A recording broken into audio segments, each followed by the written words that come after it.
मेरा नाम उन्मेष है। आज की इस वीडियो में आप सभी का स्वागत है।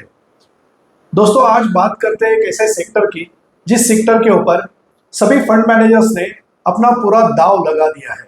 बॉन्विस्टा में हम बिजनेस फैमिलीज को जनरेशनल वेल्थ क्रिएट करने के लिए हेल्प करते हैं। ये करने के लिए हम गोल बेस्ड इन्वेस्टिंग की मदद लेते हैं और इसके थ्रू हम उनको एक piece of mind for life देने की कोशिश करते हैं। This is done at a very small cost.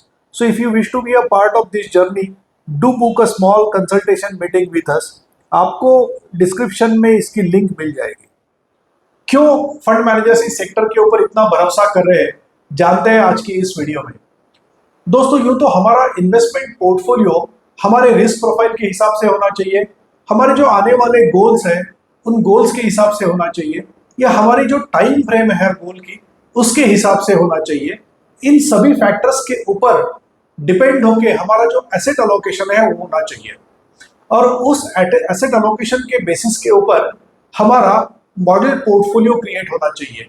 लेकिन दोस्तों, कई एक बार ऐसी सिचुएशंस आती है जिस सिचुएशन में हमने कुछ एक टैक्टिकल कॉल लेना चाहिए।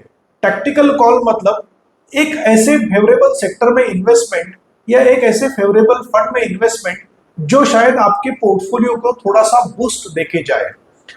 तो ऐसे ही एक फेवरेबल सेक्टर की आज बात करते हैं जो शायद आपकी पूरी इन्वेस्टमेंट को इसके आगे एक बूस्ट देकर जा सकता है। लेकिन दोस्तों, ये कोई वित्तीय सलाह नहीं है। आपके इन्वेस्टमेंट पोर्टफोलियो के लिए ये सेक्टर फेवरेबल है या नहीं है, ये आपने आपके इन्वेस्टमेंट एडवाइजर के साथ कंसल्ट करके तय करना चाहिए। दोस्तों, हम भारतीयों ने इस दिवाली में करीब करीब 6 लाख करोड़ रुपए की स्पेंडिंग की है। जी हाँ, हमने 6 लाख करोड़ रुपए की मिठाइयाँ, गाड़ियाँ, इलेक्ट्रॉनिक वस्तुएं या घूमने के लिए जो भी खर्चा करना पड़ता है उसके ऊपर हमने व्यतीत किए हैं, उसके ऊपर हमने स्पेंड किए हैं। तो दोस्तों, इंडियंस की जो क्रय शक्ति है, इंडियंस की जो स्पेंडिंग पावर है वो काफी हद तक बढ़ गई है। आप समझ सकते हैं 6 लाख करोड़ रुपया करीब करीब 8 दिनों में हम इंडियंस ने स्पेंड कर दिए हैं। मैं अगर थोड़ी सी क्यूमुलेटिव बात करूं, मतलब नवरात्रि या उसके पहले आए हुए कुछ जो फेस्टिवल्स हैं उसको मैं अगर इसमें जोड़ दूं तो इंडियंस ने करीब करीब 12 से 14 लाख करोड़ रुपए स्पेंड किए हैं इन अलग अलग चीजों पे। ये लग्जरी की चीजें हो सकती है, ये घूमने फिरने वाली स्पेंडिंग हो सकती है, इलेक्ट्रॉनिक वस्तुओं पे की हुई स्पेंडिंग हो सकती है, टीवी लेने के लिए की हुई स्पेंडिंग हो सकती है, ये गोल्ड खरीदने के लिए की हुई स्पेंडिंग भी हो सकती है। दोस्तों, ओवरऑल कंजम्पशन जिसे हम लोग कहते हैं उसके लिए ये लोग जो स्पेंड कर रहे हैं उसकी हम लोग अभी बात कर रहे हैं। तो दोस्तों, इंडिया कंजम्पशन का एक पावर हाउस बन रहा है।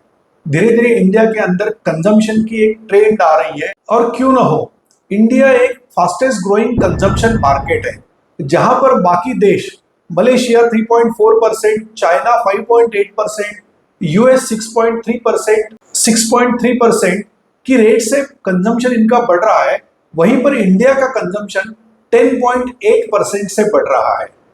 दूसरी चीज, कंजम्पशन हमारी जो जीडीपी है उसके अंदर एक मेजर कंट्रीब्यूटर रहा है।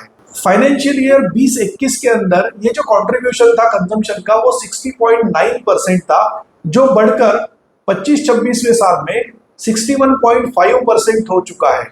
तो दोस्तों, इन चीजों की वजह से consumption has become a favourable sector. दूसरी चीज, हमारी जो पर कैपिटा इनकम थी 1985 के अंदर वो थी सिर्फ $300।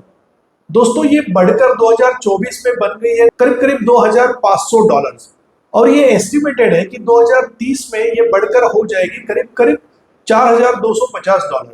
तो दोस्तों, इसका मतलब ये है कि लोगों की जेब में पैसा आ रहा है, और जो पैसा लोगों की जेब में आ रहा है वो ऑफकोर्स जो नेसेसिटी वाली चीजें हैं, जिसे हम रोटी कपड़ा और मकान कहते हैं, उसके लिए खर्च करने के बावजूद लोगों की जेब में जो पैसा बच रहा है ये पैसा लग्जूरियस कंजम्पशन में जा रहा है। तो यहाँ पर स्पेंडिंग लोगों की काफी बढ़ रही है। तो ऐसी क्या चीजें हैं जो इंडियंस की क्रय शक्ति बढ़ा रही है या स्पेंडिंग पावर बढ़ा रही है?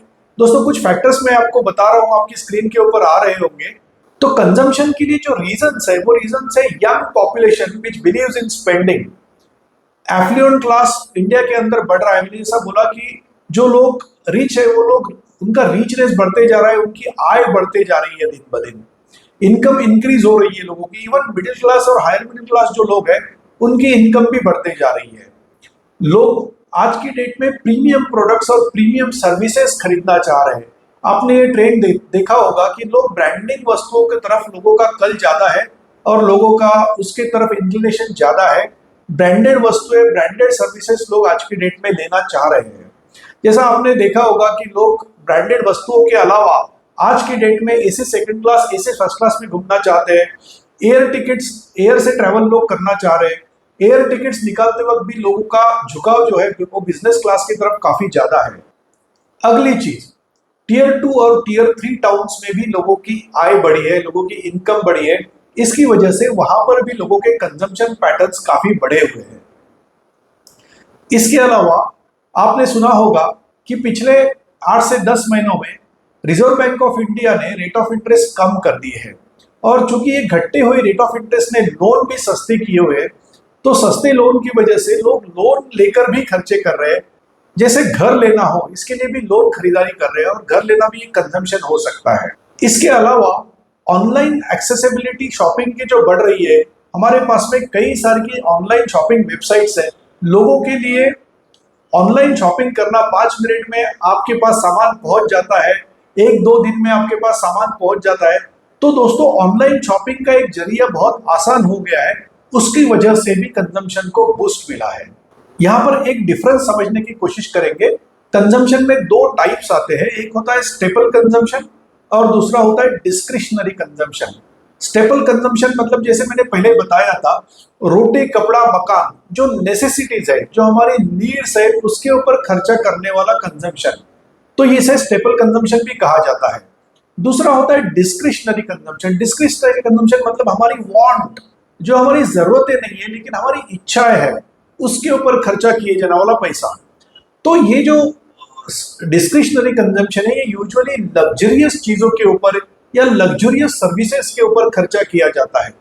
दोस्तों, हाल फिलहाल का पैटर्न ये है कि स्टेपल कंजम्पशन ना बढ़ते हुए इंडिया का डिस्क्रिशनरी कंजम्पशन बढ़ रहा है।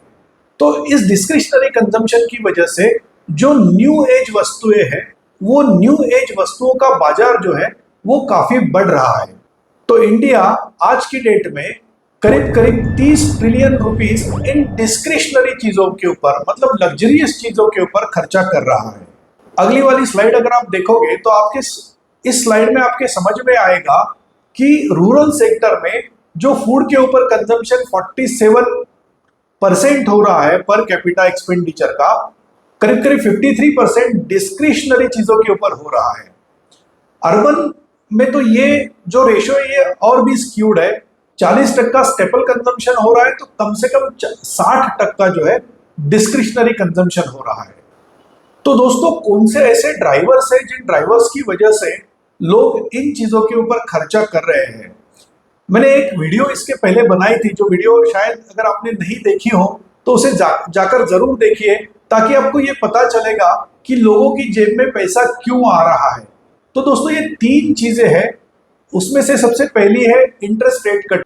पिछले 8 महीनों में आरबीआई ने जो रेट ऑफ इंटरेस्ट कट किए हैं, उसकी वजह से लोन सस्ते हो गए हैं और लोगों की जेब में पैसा बच रहा है।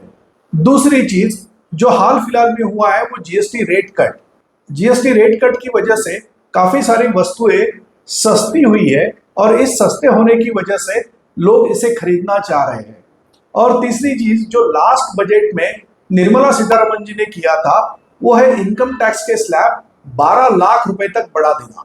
चूंकि 12 लाख रुपए तक ये इनकम टैक्स स्लैब बढ़ाए गए थे, तो आपकी जेब में कम से कम 80 से 85 हजार रुपए बच रहे हैं, और इसकी वजह से आप कंजम्पशन कर रहे हो, और वो जो कंजम्पशन है ये कहीं ना कहीं उस सेक्टर को बूस्ट दे रहा है।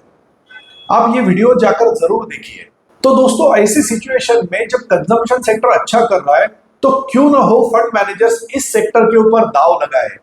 हालांकि काफी सारे म्यूचुअल फंड्स ने पहले से कंजम्पशन सेक्टर के अपने कंजम्पशन फंड्स लाए हुए हैं, लेकिन हाल फिलहाल में कुछ म्यूचुअल फंड्स ने उनके एनएफओस भी लॉन्च किए हैं। मैं यहाँ पर आपको कुछ कंजम्पशन फंड्स के नाम बता रहा हूँ। इसमें से कोई भी फंड्स मेरा रिकमेंडेड फंड नहीं है, उसके लिए आपको अपना खुद का ड्यू डिलिजेंस करना पड़ेगा।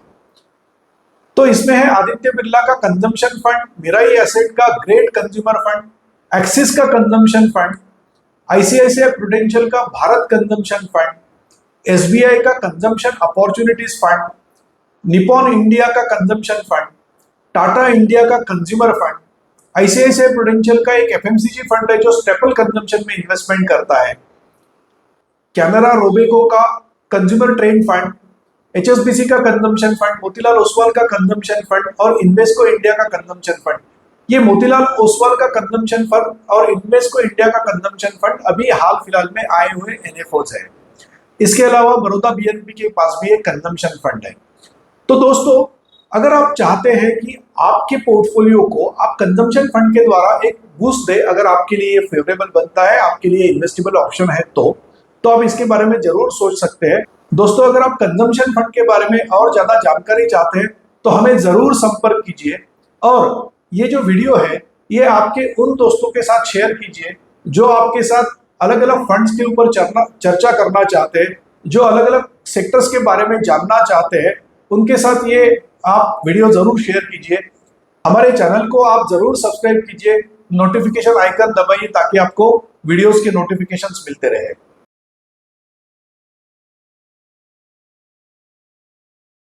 Mutual fund investments are subject to market risks. Read all scheme-related documents carefully.